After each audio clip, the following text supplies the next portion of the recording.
All right. So yeah, that is the complaint that we received. And I don't know if, are you familiar with the ordinance on picketing here? Yeah. Okay. So you're familiar with the language here?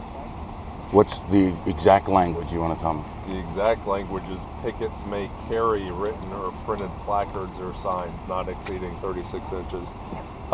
So that's what the complaint is. Mm-hmm. That we're not carrying a sign? That's the way that it's written, and that's what the complaint is. So that's why it's a respond out here. Well, we are carrying signs. Right, you're carrying some, but then others are propped over there. So again, I mean, there's nothing specifically that prohibits that you can't place them there. But that's why I'm here. So I had to address it with you. Yeah. Well, thank you. So I'll leave it up to you. I'm not going to enforce anything because there's no language that I'm looking at that specifically prohibits it. But just to be blunt, the way that it's written, it's almost up for interpretation. So I'm not going to take any enforcement action on this, but this is why it was called out here. Thank you. Okay. Thank you. All right. You having any other issues this morning, or? No, I just warned them because one of them shoved me earlier, not to shove and touch me. Okay. Who shoved you earlier? The one with the one on the right.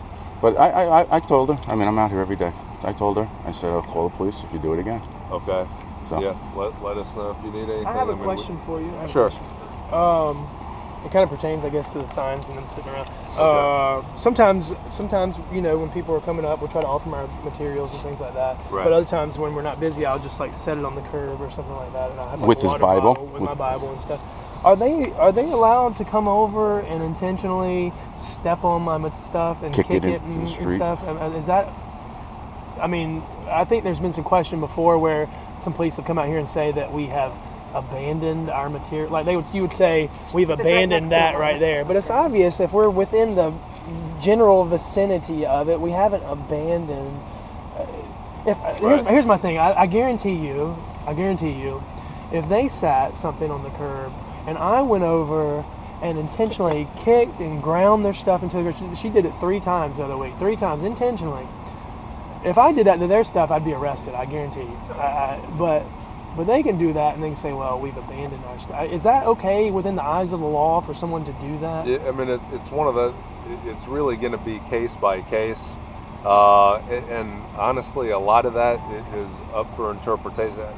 We literally have to dig through the way the ordinances are written, or the way the general statute is written. So would you have a recommendation then when it comes to something like that? If that's happening? Yeah, personally, my recommendation would just be, try and have some separation. If there are materials, if you're going to hand them out and people want to accept the materials, that's fine.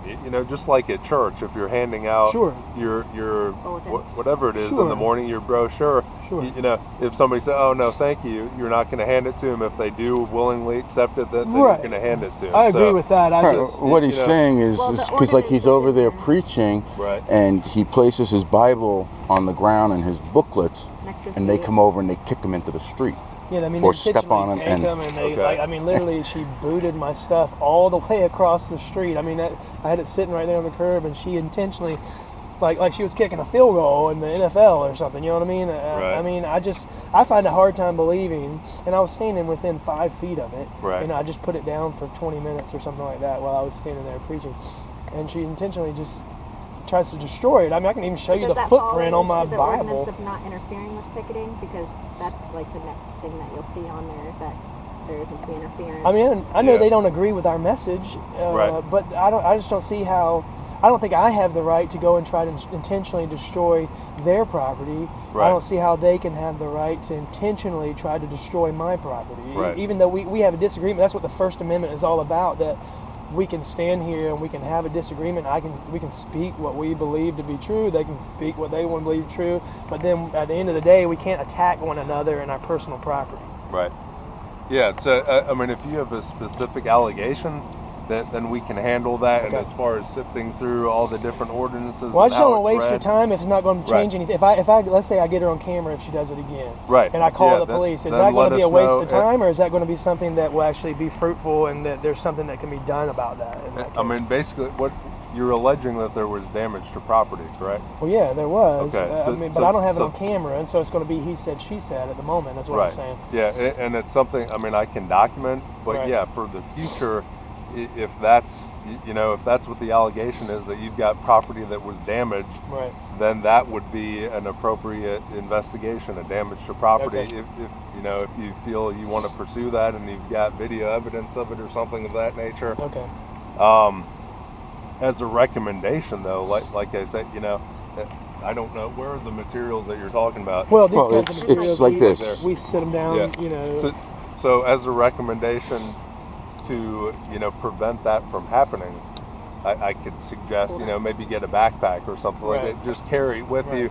That way it's a non-issue to begin with. Right, I understand. I started moving and that would kind of be my recommendation across the board. Even when I spoke with the complainant earlier that called, I spoke with her on the phone initially, and I had similar recommendations.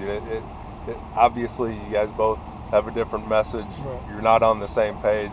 That's not going to happen. So whatever you can do to limit any kind of negative interaction like that, that would be my recommendation. Well, we appreciate your service. We're not. We don't want you guys to have to waste your time and come out here and all that kind of stuff. And I appreciate that.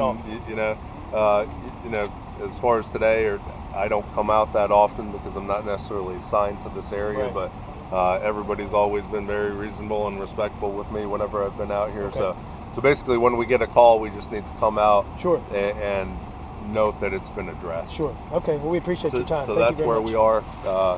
So just let us know if you need anything. Thank you, sir. Okay. All right. All right. Take care. God bless you. Thank you for your service, and be careful. Likewise. Thank you.